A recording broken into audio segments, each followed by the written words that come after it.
हरियाणा की सभी 90 विधानसभा सीटों पर वोटिंग जारी है। मतदान शाम 6 बजे तक चलेगा। प्रदेश के करीब 2 करोड़ मतदाता उम्मीदवारों की किस्मत का फैसला करेंगे। हरियाणा के पूर्व मुख्यमंत्री और केंद्रीय मंत्री मनोहर लाल ने करनाल के प्रेम नगर स्थित सरकारी स्कूल में मतदान किया। मतदान करने के बाद मनोहर लाल ने मीडिया से बात करते हुए प्रदेश में भाजपा की सरकार बनाने का दावा किया। इसके साथ ही उन्होंने कांग्रेस पर जुबानी हमला भी बोला। इस दौरान उन्होंने कहा कि करनाल की सीट बहुत अच्छी और कंफर्टेबल है। मैं यहां से लगातार 3 चुनाव लड़ चुका हूं, 2 विधानसभा का और 1 लोकसभा का। आज हमारे साथी जगमोहन यहां से चुनाव लड़ रहे हैं। जहां तक कमल का सवाल है, पूरी लोकसभा में हमारी स्थिति मजबूत है। कोई दिक्कत नहीं है। हमारे मुख्यमंत्री तय है, हमारी मेजोरिटी आने वाली है और एकदम स्मूथ तरीके से भारतीय जनता पार्टी सरकार बनेगी।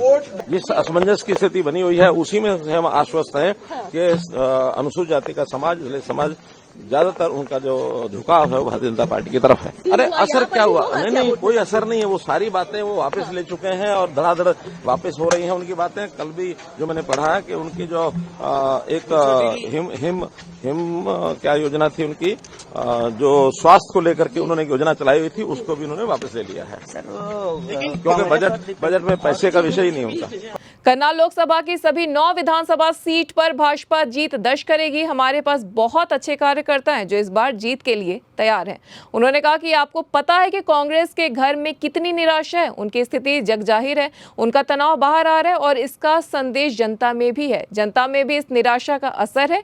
कांग्रेस में पूर्व सीएम भूपेंद्र सिंह हुड्डा और शैलजा के बीच तनाव की स्थिति है। उन्होंने इस बात पर जोर दिया कि जनता के मन में क्या है यह सब जानते हैं। 8 अक्टूबर को चुनाव परिणाम सामने आएंगे। पूर्व मुख्यमंत्री मनोहर लाल ने कहा कि हमारी तरफ से खुला ऑफर है कि कोई भी जब चाहे भाजपा में शामिल हो सकता है। हमारे चुनाव में कहीं किसी प्रकार का कोई प्रभाव पड़ना नहीं है। भारतीय जनता पार्टी का वोटर एक जिसको कहना चाहिए कि विचारधारा से ओतप्रोत वोटर ज्यादातर हमारी विचारधारा को समझते हैं, हमारे काम करने का तरीके को समझते हैं। मोदी जी की जो उपलब्धियां हैं देश भर में उसको समझते हैं। हरियाणा की उपलब्धियां, जैसे जीवन हमने सरल किया है, आम जनता उसको समझती है। तो इस नाते से भारतीय जनता पार्टी के साथ जनता जुड़ी हुई है। उन्होंने प्रदेश में इस बार भाजपा के 2014 से बेहतर प्रदर्शन और 50 से अधिक सीटें जीतने का दावा किया। भाजपा छोड़कर कांग्रेस में शामिल हुए अशोक तंवर के लिए उन्होंने कहा कि यह आया राम गया राम की राजनीति का उदाहरण है। वह दोपहर तक भाजपा की चुनावी सभा को संबोधित कर रहे थे और शाम को कांग्रेस में शामिल हो गए। निश्चित रूप से ऐसा कुछ हुआ होगा जो अभी स्पष्ट नहीं हुआ है। एनवन लाइव की खास खबर।